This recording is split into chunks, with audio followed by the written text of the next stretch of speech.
നിർത്തിയിടരുതേ പരിശുദ്ധി, ഞങ്ങൾക്കായുള്ളർത്ഥനയെ ഞങ്ങളിലാർദ്രത തോന്നിയിടാം ഏകാത്മജനോടർത്ഥിക്കാം. ദൈവതിരുനാമത്തിന് മഹത്വമുണ്ടായിരിക്കട്ടെ. എന്നെ ശ്രവിച്ചുകൊണ്ടിരിക്കുന്ന പ്രിയപ്പെട്ടവരെ, ആധുനിക സമൂഹം വികസനത്തിന്റെ പാതയിലാണ്. പുതുമ തേടിയുള്ള നെട്ടോട്ടത്തിലാണ് നാം ഓരോരുത്തരും ഉൾപ്പെടുന്ന വിശ്വാസി സമൂഹം. പ്രാചീനത ആർക്കും താല്പര്യമില്ലാത്ത ഒന്നായി മാറിക്കൊണ്ടിരിക്കുന്നു. വൃദ്ധരായ നമ്മുടെ മാതാപിതാക്കളെ പറ്റിയും അവരെ അവഗണിക്കുകയും ചെയ്യുന്ന ഒരു സമൂഹത്തിലാണ് നാം ഇന്നുള്ളത്. വിശുദ്ധ ലൂക്കോസിന്റെ സുവിശേഷം 2-ാം അധ്യായത്തിൽ നമുക്ക് വൃദ്ധനായ ഒരു മനുഷ്യനെ കാണാൻ സാധിക്കുന്നുണ്ട്, ശിമയോൻ.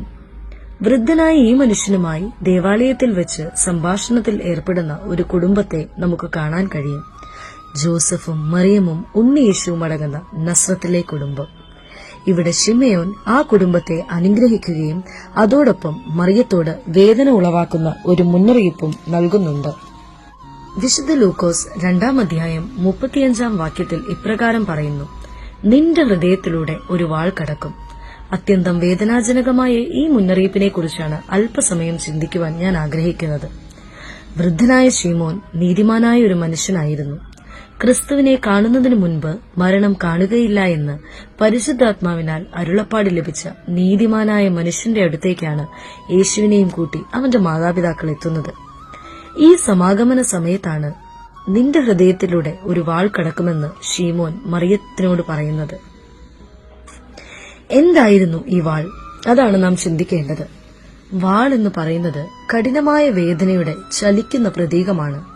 ഈ പ്രവചനത്തിൽ ക്രിസ്തു ഭാവിയിൽ അനുഭവിക്കാനിരിക്കുന്ന എല്ലാ പീഡാനുഭവങ്ങളുടെയും മർമ്മം അടങ്ങിയിട്ടുണ്ട് എന്നതാണ് വസ്തുത. വാൾ എന്ന വാക്ക് വിശുദ്ധ ഗ്രന്ഥത്തിൽ വ്യത്യസ്ത അർത്ഥങ്ങളിൽ ഉപയോഗിക്കുന്നുണ്ട്.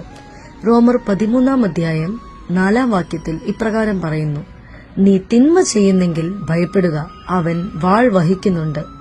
കുറ്റവാളികളുടെ നേരെ ദൈവക്രോധം നടത്തുന്ന വാൾ. ഇത് വൻ ശിക്ഷയുടെ അടയാളമായിട്ടാണ് കാണുന്നത്. എന്നാൽ ഇതിൽ നിന്നും വ്യത്യസ്തമായിരുന്നു മാതാവ് ഹൃദയത്തിൽ ഏറ്റുവാങ്ങിയ വാൾ.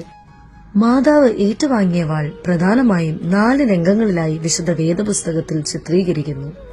ആദ്യമായി ഹെരോദ രാജാവിൽ നിന്നും കുഞ്ഞിനെ രക്ഷിക്കുവാൻ മിസ്രൈമിലേക്കുള്ള യാത്രയിൽ. രണ്ടാമതായി യെരുശലേം ദേവാലയത്തിൽ വെച്ച് യേശുവിനെ നഷ്ടപ്പെട്ടു എന്നറിഞ്ഞ് പ്രയാസപ്പെടുന്ന സമയം. മൂന്നാമതായി തന്റെ മകനെതിരായി ജനസമൂഹം സംസാരിക്കുകയും അവനിൽ ഭൂതമുണ്ടെന്ന് പറഞ്ഞപ്പോഴുണ്ടായ സാഹചര്യം.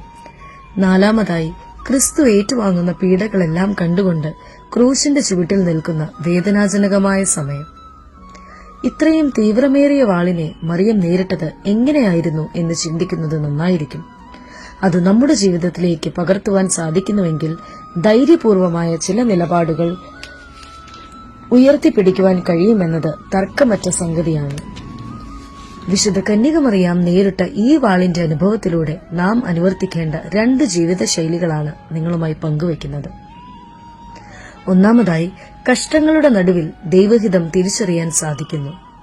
ഏതു പ്രതിസന്ധികളും ദൈവഹിതം എന്ന് കരുതി അത് നേരിടുവാനുള്ള ധൈര്യം മറിയം പ്രകടിപ്പിക്കുന്നുണ്ട്. നമ്മുടെ ജീവിതത്തിൽ കഷ്ടതകളും പ്രയാസങ്ങളും നിറഞ്ഞ അനുഭവത്തിലൂടെ കടന്നുപോകുമ്പോൾ നമ്മുടെ നിലപാടുകൾ എന്താണെന്നും എന്തായിരുന്നുവെന്നും ചിന്തിക്കുന്നത് നന്നാണ്. ക്രൈസ്തവ ജീവിതം ഒരിക്കലും തളർച്ചയുടേതല്ല, മറിച്ച് വളർച്ചയുടേതാണ്. കഷ്ടങ്ങളുടെയും ദുരിതങ്ങളുടെയും വാളുകളിലൂടെയാണ് നമ്മുടെ ജീവിതം പൂർണ്ണമാക്കപ്പെടുന്നത്. രണ്ടാമതായി, ദൈവരാജ്യത്തിന്റെ കെട്ടുപണിക്കായി സ്വയം സമർപ്പിക്കുക എന്നുള്ളതാണ്. പാപത്തിൽ മുഴുകിയിരിക്കുന്ന ലോകത്തിന്റെ സമഗ്രമായ രക്ഷയ്ക്കായിട്ട് സ്വയം സമർപ്പിച്ച് വാളിന്റെ കഠോരമായ വേദനകളെ നേരിടുവാൻ മറിയം പ്രാപ്തയായി. ലോകരക്ഷകനായ യേശുക്രിസ്തുവിനെ അവൾ ഈ ലോകത്തിന് നൽകി സ്വയം ത്യാഗമായി. ആദിമാതാവായ ഹവ്വ മൂലമുണ്ടായ പാപം കന്യകമറിയാമിലൂടെ വിമോചിക്കപ്പെട്ടു എന്നതിനാലാണ് പിതാക്കന്മാർ കന്യകമറിയാമിനെ 2-ാം ഹവ്വ എന്ന് വിളിക്കുന്നത്. ആധുനിക ലോകത്തിന് ഉത്തമ മാതൃകയാണ് മറിയം. വേദനകളിലും പ്രയാസങ്ങളിലും അകപ്പെടുമ്പോൾ സത്യവിശ്വാസത്തിൽ നിന്നും വ്യതിചലിച്ചു പോകുന്നവരാണ് നമ്മൾ. വേദനകളെ ഹന്തമായി സൗമ്യമായി നേരിടുവാൻ വിശ്വാസം എന്ന ആയുധത്തിന് സാധിക്കുമെന്ന് മറിയം കാണിച്ചു തരുന്നു.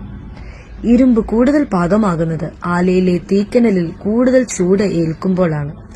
നമ്മുടെ ജീവിതത്തിൽ പ്രയാസത്തിന്റെ അവസ്ഥകൾ ഉണ്ടാകുമ്പോൾ ധൈര്യത്തോടെ ദൈവസന്നിധിയിൽ കൂടുതൽ അടുക്കുവാനുള്ള അവസരമായി നാം അതിനെ കാണണം. വിശുദ്ധന്മാരുടെയൊക്കെ ജീവിതത്തിൽ സാമൂഹിക പ്രതിബദ്ധതയുടെ ഒരു തലം കാണാനാവുന്നതാണ്. ഇതെല്ലാം അവരുടെ പരിശുദ്ധിയുടെ പ്രഭയിൽ വിസ്മരിച്ചു പോകാറുമുണ്ട്. മറിയം നമുക്കേവർക്കും ഒരു പ്രത്യാശയാണ്, പ്രതീക്ഷയാണ്. 15 നോയമ്പിന്റെ ഈ കാലഘട്ടത്തിൽ പരിശുദ്ധ കന്യകമറിയാമിന്റെ ജീവിതത്തിലെ ചില ഏടുകൾ നമ്മുടെ ജീവിതത്തിൽ പകർത്തുവാൻ നമുക്ക് സാധിക്കണമെന്ന് ഓർമ്മിപ്പിച്ചുകൊണ്ട് നിർത്തുന്നു. വ്രതശുദ്ധ്യാ പ്രചോരമലേ